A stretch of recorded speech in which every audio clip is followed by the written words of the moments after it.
La question, comment ces chansons sont-elles venues et c'est la question que je veux poser à Jacques Caillard. Ce sont donc 17 inédits de Brassens. Chansons, ouais, 17 Alors, inédits. comment les avez-vous retrouvés?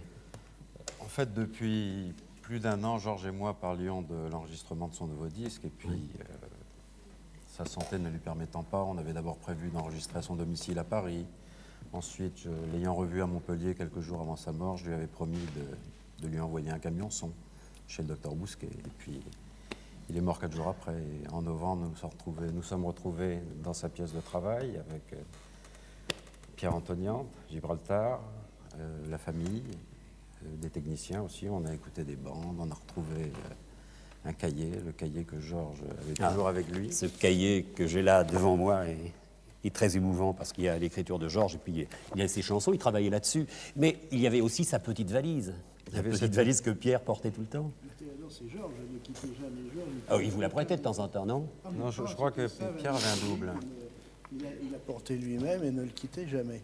Ça, c'était un cahier qu'il m'avait donné à moi, mais il avait le même dans sa valise, et c'est sur l'autre qu'il travaillait. Pierre Antonian, qu'on appelait Gibraltar, parce que vous étiez dur comme le roc. Enfin, c'est lui qui le disait. Dur, pas pour tout le monde.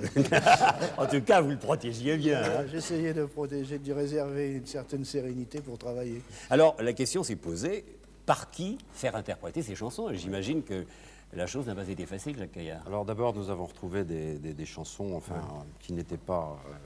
il fallait retrouver les musiques. Il disait quand même musique faite. Oui, hein, sur certaines musique chansons, faite, musique faite, mais enfin, nous avions retrouvé dans ces affaires des bandes où il n'y avait pas forcément les titres des chansons.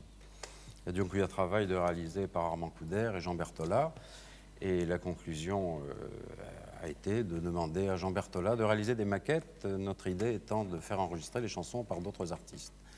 Et puis en juin, Jean nous a présenté à Pierre et à moi son travail, aussi à d'autres amis. Et nous avons trouvé que nous nous retrouvions en plein dans l'ambiance Brassens avec Jean et nous lui avons demandé de faire le disque. Mais Jean Berthollat refusait d'abord, je crois, de faire ce disque. Il a fait la maquette et ensuite il a fallu que vous vous fâchiez parce qu'il y avait comme une pudeur chez vous, Jean. Hein.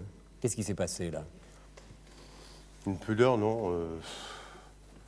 Je voulais pas le faire, quoi, c'est tout. Je pensais pas que je puisse donner l'image de ce que Georges avait laissé aux autres, à ceux qui voulaient encore entendre les nouvelles chansons de Georges.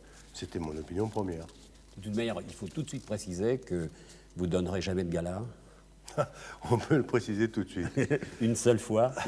Bon, elles sont bien évidemment sur un disque, mais là, ça va s'arrêter la chose. Oui, je ne chante pas Brassens, je propose Brassens. Alors faisons la visite.